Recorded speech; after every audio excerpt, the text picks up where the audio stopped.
all you people out there in TV land. My name is CV Studios, also known as Kurt, and we're back in the collectibles room, in the mask room. Some stuff has changed, and we might do a video just touching on some of that in a later point. But today, I'm talking about heavy metal.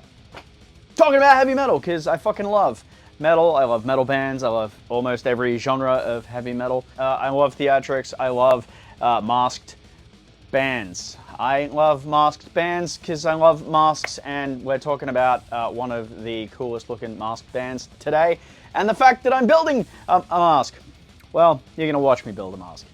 Today we are talking about Slipknot. I am a huge fan of Slipknot, have been for a long time. I do collect some Slipknot masks. I've got a lot of friends that also collect Slipknot masks and dress up as Slipknot, and even earlier this year I went to fucking Knotfest here in Brisbane as All Hope Is Gone Corey Taylor. That is, let me get him down for you. That is this Corey Taylor mask.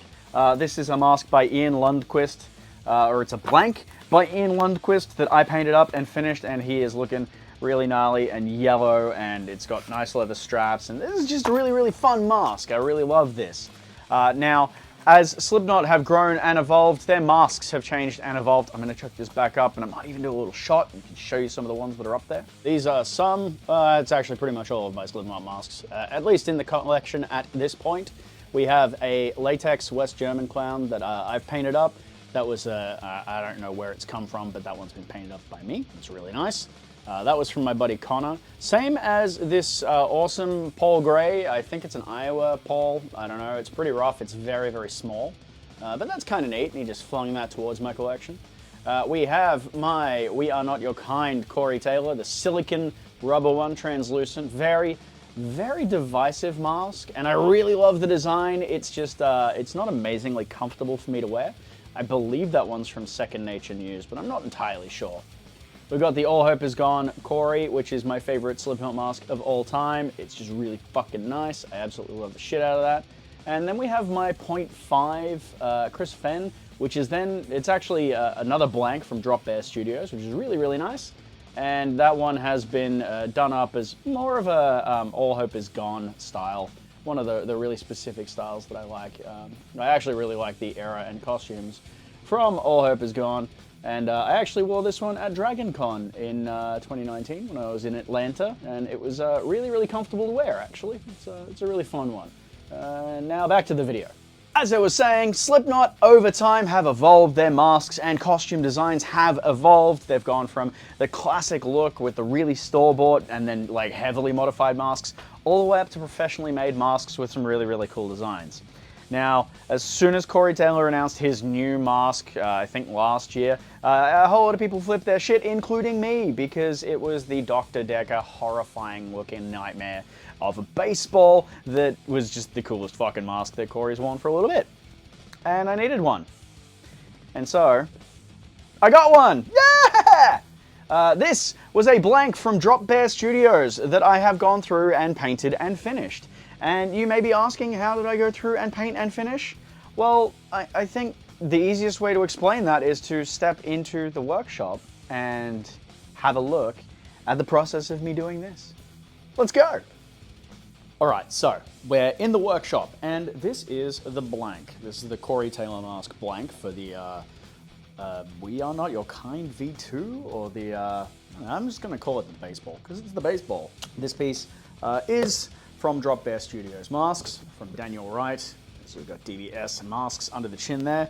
And Daniel doesn't usually sell blanks, but I was really nice and I asked him, and I've known Daniel for a long time now.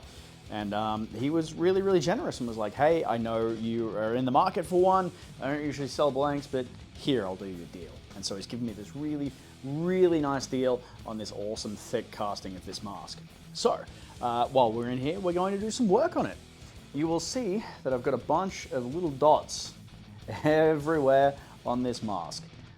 These all need to be punched out, and we've got these ones here have already been punched, as this all needs to be stitched. And so I'm using, these, which are called hollow punches. They are just, it's a sharpened, basically metal tube. You got the ejection port there, and it's a sharpened edge on that. And basically, hold this down onto a anvil. I'm using a piece of, I think it's I-beam, construction I-beam. And you put this on here and you hit it and it'll punch a hole. And so every single one of these dots is going to need to be punched, and then it's going to be stitched with this really nice waxed black cord that I've got. I know a lot of people use leather thonging for this sort of thing. I really wanted to go with the cord because there are some photos where on the chin you can see there's a little bit of texture on the stitching. And I've got a couple of rolls of this stuff and it's really, really nice. So I'm going to use that. I can always replace it later on down the line should I wish. But that is 2mm waxed cord for that. I have trimmed the eyes and the mouth as well as the ears out. The neck was trimmed when it arrived here, but yeah, I've done the other trimming. And I've punched out some holes for the eyes, which are going to take these, which are big 12mm grommets. Going to sit in there and that'll do they'll be punched in, and that'll do the Corey Taylor eyes. And they should look really, really cool, because you can't see California without Corey Taylor's eyes. Anyway, I'm going to smash this down onto the anvil, try and clean some space off the bench, and we'll get stabbing. Let's go. So, as we drop back into the audio commentary on one of my videos, we're watching me basically just punching a hole on each one of those dots. The reason that I'm doing this is the really thick cord that I'm using. You can't really use a needle to sew it as you traditionally would. So pre-punching these holes allows me to basically just thread straight through that.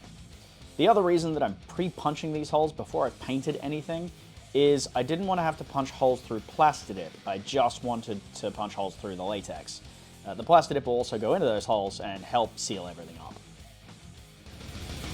Alright, so I didn't bother videoing like all of the process of that. I can tell you that I've completely fucked 2 of these punches, but that's to be expected. Now, you will have seen me, you will have seen me using a big swatch of leather, which now looks like a fucking pin cushion. Obviously, I've been using this piece for ages, and that's for one very good, well, in this case, it's actually for 2 very good reasons. These ends, these tips, it's not going to focus on them, but these tips these are cheap. These are really cheap. I think it's about $8 for a pack of 5 down at Bunnings. And they blunten really, really quickly if you're smashing metal to metal. It'll just take that edge off. It's not good. However, if you've got leather in between, well, the latex is going to take a toll on it as well. If you've got leather in between, then the punch goes through the latex and hits the leather, and you stop, ideally, before you start smashing it into the metal. And that will save your punches. That'll actually make your punches last a whole lot longer. Same with those, like, grippy... Actually, I got one... Yeah, I got one here. Yep, give it to me. These grippy wheel punches will also work really, really well. They'll work even better if you're not pushing, you know, down onto that little brass pad there, and you've got a piece of leather in between. Just allows for you to punch through really nicely without fucking up your punches. Anyway, back to the mask. We have every single fucking hole, every single fucking hole punched out of this thing. It is looking really, really empty. Look at that! Oh my god, there is one there. It's just really like filled with crap, but this is pretty much ready now for the next stage, which is going to be base coating.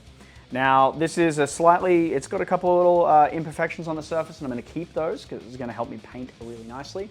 But as this is just raw latex, what I'm going to do is I'm going to take it outside. I'm going to spray the inside of the mask with black Plastidip, and then I'm going to give the outside of the mask a coat of white Plastidip. And that's going to be my base coats. So black on the inside will protect it from my sweat and oils and all that sort of shit. Also give a blackout finish, it's going to look really nice. And then the white on the outside is the base color that this mask is supposed to be. We'll go in with a fine tip brush. We're going to paint in the lines that we need, as I'm not going to cut those. I will eventually cut the back, but that's not quite yet. I need to get some straps and some buckles for that. And then I'll do like the black wash and some airbrushing and get into all the nooks and crannies. And then we can start lacing the thing. And I think before that, I'm going to chuck the eyelets in because I really want to see this with the eyelets in the eyes. So I'm going to take this outside. I'm going to spray it, and we'll be back maybe this afternoon, but probably later day this week, and we'll do some of the video of the lacing. All right, let's go. and paint this thing. All right, I lied. It's the same afternoon, and hey, it's white now. So this is the base color, which is Plastidip, and I'll show you a can. There's a can of Plastidip. Now this is an aerosol spray. It's a multi-purpose flexible coating, and I've used this stuff on almost every rubber piece that I've ever made. So any of my latex masks, all of my Lordy stuff, it's all painted with this, and I swear by it. Now, living in Australia, latex will break down quite quickly, so latex is a natural product and it will rot. It will rot with exposure to oils and skin, you know, basically just being on your face, which is why some of your latex Halloween masks start going crunchy or gooey. It will rot with excess humidity or not enough humidity, or it will also rot if it's exposed to UV. So basically, it doesn't like to be alive. And I want it to be alive because these masks are really nice. And so the idea is spraying it with Plastidip, it will adhere to the surface of the latex. It'll give that really nice finished base color, which is really, really good. So a great base for us to paint on, but also seals everything in and protects the rubber. So what do we do from here? What I'm gonna do is I'm gonna load up the airbrush and also just some black acrylic paints on the brushes. And we're gonna go through and all of these stitch lines, there's actually supposed to be seams, so I'm gonna bring in my laptop and I'll get some reference going of those. We'll basically line out all of our seam lines, do some shading, the black around the eyes, and that'll be the acrylics layer over the top of this. And then from there, we can start going through and looking to do our final lacing and the eyelets and all that sort of shit. We can do the straps in the back, which is gonna be great fun. And I did have a dig through and found some pieces. So ideally, I'd have these sort of buckles, but I'd have them smaller. Now I found literally dozens of these. I've got a drawer of them over there. There's another drawer of them over there. There's a box up there that's got a bunch of them in, but they're all this giant size. These ones are like, I don't know, 1.5 inches, something like that. They're actually pretty chunky. Really, they should be more this size, which they're not. However, I did find a bunch of these nice little lightweight ones. They're not ideal. I would love them to be this big square or roller buckle version, but for the moment, I think I can get away with just using these. I will replace them further down the line, obviously, with more accurate ones when I get them, but really, I'd just like to have this mask completed so I don't have to worry about it. This is gonna be one of my pieces for Oz Comic-Con, so the quicker I can get it done, then I can start looking at updates and things like that, but I mean, it's not that hard to just pop a rivet and slip on a new buckle and go for gold from there. So I'm gonna go with these. So yeah, I guess you're gonna go back to time lapse because I'm sure you guys love that, and we're gonna do some painting and make this thing look really fucking cool. So on to that bit. So I'm just going in with my airbrush and giving some shading and depth to some areas. You'll also see me go in with the hand brushes like now and just doing some more topical paint ups. I'm pretty certain that the original masks are all hand painted. There's not really much in the way of airbrushing, and a lot of the detail just gets smeared on with face paint as the tour progresses and the masks get worn. You'll now see that there are eyelets in the eyes. I didn't video that because it was actually pretty awkward to wrestle with the mask to get them in, but I'm basically now doing the initial stages of my stitching, and I'm wrapping masking tape around the end of my waxed cord, and that sort of works as a little bit of a needle, and I'm able to thread that through and then pull the rest of it, the rest of the cord the whole way through. It's pretty simple, just really fucking time consuming.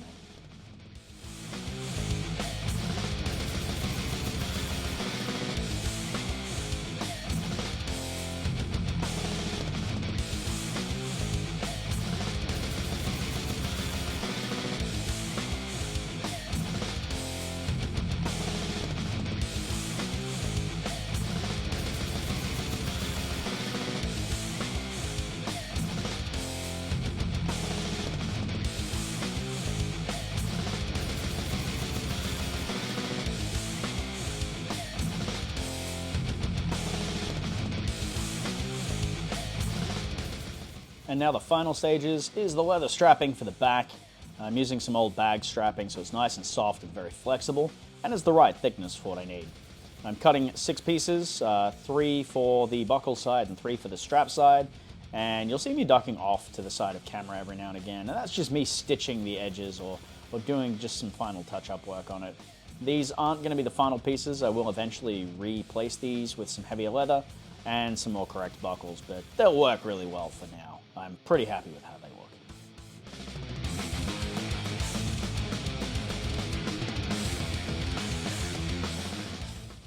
So there we go. That was a bit of a time lapse with a whole lot of talking over the top and a couple of interjections by some dickhead in a Ruckus Tees shirt. This mask has turned out really, really well. I'm really happy with it. It's not 100% accurate, but it does look incredibly creepy, incredibly cool, and I'm going to show it. I'm going to put it on, because why not? And there you go. It fits me so well. It's really comfortable. It's not loose on my head. I've got perfect amount of vision through the creepy fucking eye holes. It's got the leather strapping on the back. We'll show you that. Look at that. It looks so fucking cool. It fits really nice and tight on my head. It doesn't need padding. It doesn't need any sort of modifications. The only thing that I might do is I might put a tiny bit of foam in just around the eyes, just to stop the eyelets from rubbing against my eyelashes. It's really close, but other than that, it's really fucking comfortable. This thing is absolutely amazing, and I'm really, really happy to own it. In fact, this is going to be part of a bit of a group cosplay for Oz Comic Con Brisbane. We're going to do the End So Far era of Slipknot, which is going to be really, really fun. And for the most part, I'm just really happy to add this creepy fucking mask into my collection. I'm really, really stoked to have another Corey Taylor mask in with my other ones. I want to give a giant shout out to Drop Bear Studios Masks for selling me this blank. He doesn't normally do blanks, but decided that he was going to be nice enough to help me out. So absolutely stoked for that one. I did have to pay for this mask, but hey, I love doing blanks myself. In fact, my Chris mask that's up there, I think I mentioned that earlier, that's actually a blank from him as well. It was a flawed one that I've done up, and it looks really fucking neat. So ultimately, I'm really fucking stoked to add this to my collection. I can't wait to wear it, and honestly, I really wish I'd had it for Knotfest. I'm not going to do full photos or video of this. You've got a bunch of stuff at the end here, and maybe you'll get a reel later on. But for now, that's about it. If you want to see more Slipknot content, I'm probably not the channel for it, because I've done a little bit, but not a huge amount, and there are a whole lot of people that have done it better than I have. But until next time, if you're 555, I'm 666.